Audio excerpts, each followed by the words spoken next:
Hello बच्चों, कैसे हैं आप?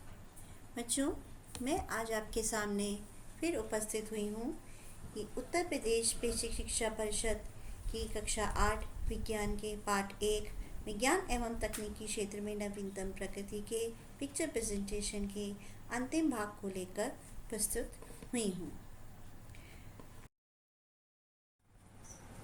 बच्चों, आज मैं आपको अपने इस तीसरे भाग में उद्योग के क्षेत्र की तरफ ले चलती हूँ, जिसमें कि मैं आपको बताऊंगी कि पहले देश में उद्योग धंधे बहुत कम थे, किंतु आज हमारा देश औद्योगिक क्षेत्र में बहुत तरक्की कर चुका है। उद्योगों के कारण गुणवत्ता वाले उत्पाद सस्ते दामों पर आसानी से उपलब्ध होने लगे और लोगों के रहन सहन के स्तर में अत्यधिक परिवर्तन दिखने लगा। वर्तमान समय के प्रमुख उद्योग हैं जैसे कि लौह एवं इस्पात उद्योग। देखिए बच्चों, मैं आपके सामने लौह उद्योग का एक चित्र लेकर आई हूँ, जिसमें कि लोहे को गर्म भट्टियों पे बहुत तपाकर बिल्कुल द्रव अवस्था में परिवर्तित कर दिया जाता है और उसको मनचाहे आकार में ढालकर व्यापार किया जाता है। बच्चों, इस चित्र में मैं आपको दिखाना चाहूँगी खनन उद्योग के बारे में। खनन का मतलब होता है जमीन के अंदर से खुदाई करके विभिन्न प्रकार के खनिज लवण प्राप्त किए जाएं और इनसे नए नए उत्पाद बनाए जाएं। देखिए, इस चित्र में आपको दिखाई दे रहा है मशीनों के द्वारा जमीन के नीचे से खुदाई की जा रही है। इसमें विभिन्न प्रकार के खनिज प्राप्त किए जाएंगे, जिनको कि उद्योग इंडस्ट्रीज़ में ले जाकर सफाई करके और मनचाहे उत्पाद बनाए जा सकते हैं। अब आता है सीमेंट उद्योग। सीमेंट उद्योग में सीमेंट का प्रोडक्शन होता है। ये है नाल्को इंडस्ट्री, NALCO। ये एक प्रकार की एल्युमिनियम इंडस्ट्री है, जिसमें कि एल्युमिनियम के मनचाहे प्रोडक्ट्स बनते हैं। ये है बाल्को इंडस्ट्री, ये भी एल्युमिनियम इंडस्ट्री है। ये है हिंडाल्को, HINDALCO, हिंडाल्को, ये भी एल्युमिनियम इंडस्ट्री है।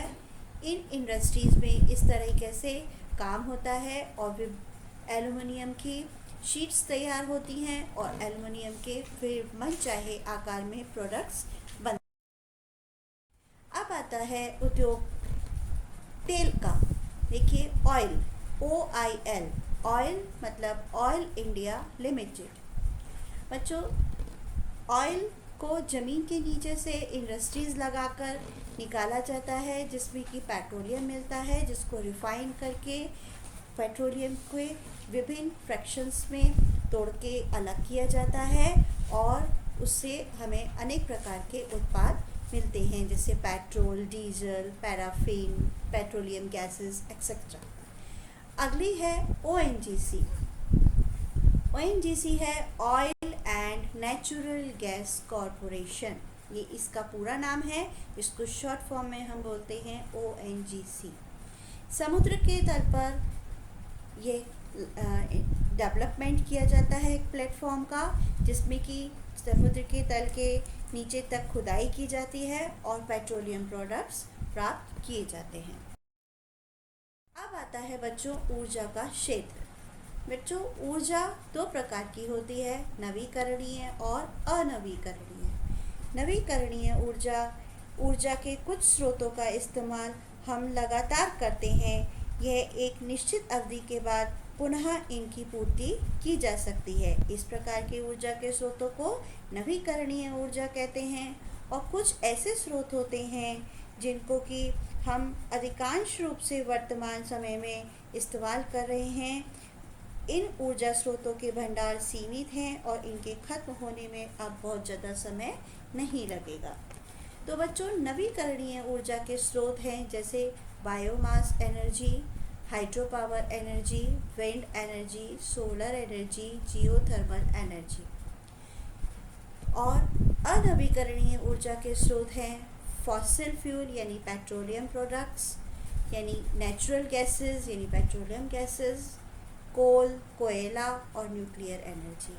ये अनवीकरणीय ऊर्जा के स्रोत हैं। बच्चों, नवीकरणीय ऊर्जा के स्रोत सोलर एनर्जी की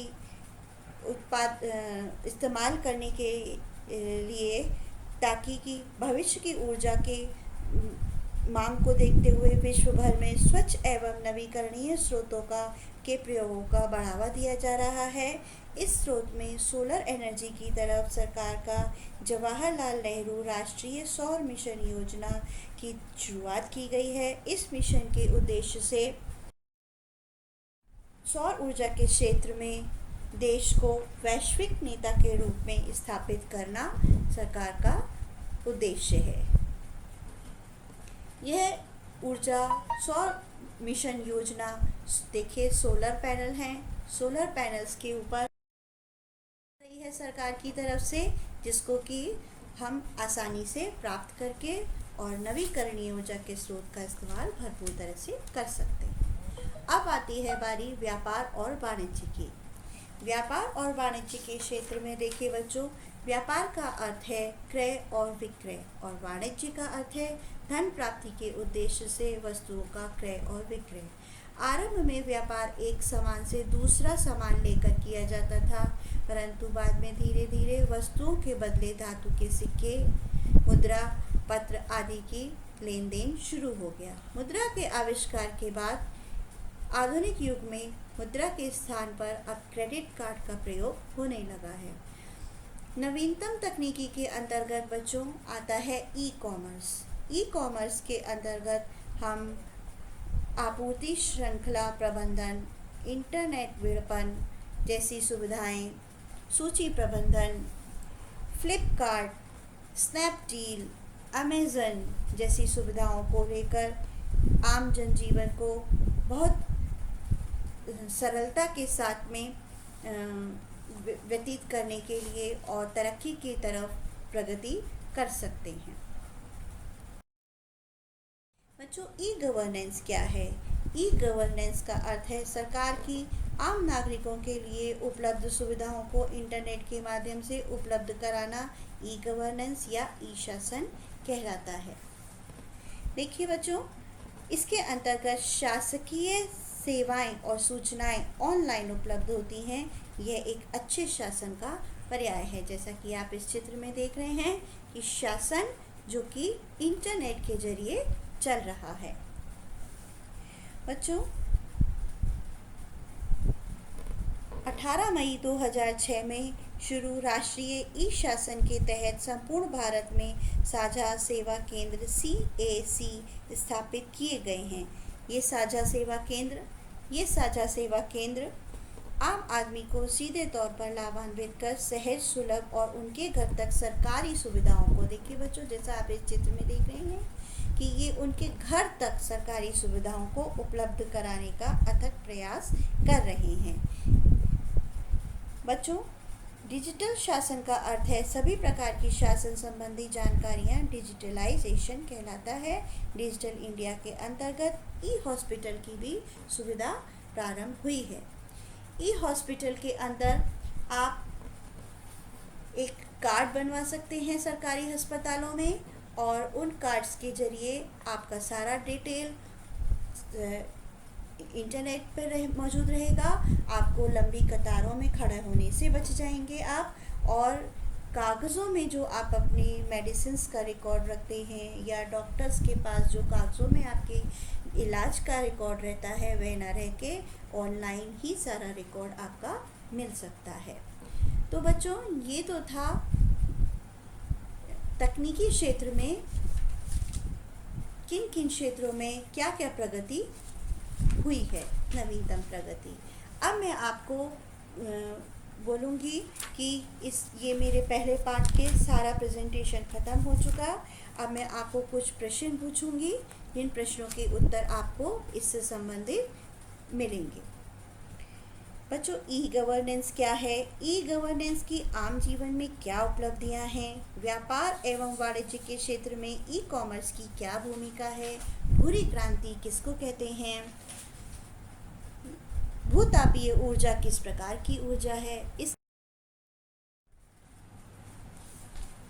देखिए, हम इस प्रकार से मिलान करके भी प्रश्न कर सकते हैं, जैसे वीडियो कॉन्फ्रेंसिंग किस प्रकार का साधन है। यहाँ दिखाया है वीडियो कॉन्फ्रेंसिंग संचार का साधन है। आईसीटी किस प्रकार का साधन है, शिक्षा के स्तर में सुधार के लिए। आईआरएस भारतीय सुदूर संवेदन उपग्रह है। रक्षा एवं प्रतिरक्षा से संबंधित है। डीआरडीओ भूरी क्रांति से संबंधित है, उर्वरक के क्षेत्र में। इस प्रकार से मैं आपसे अब कक्षा में प्रश्न पूछूंगी। आपने ये तीनों मेरी वीडियोस ध्यान से देखी हैं, तो आप प्रश्नों के उत्तर दे सकते हैं। Thank you.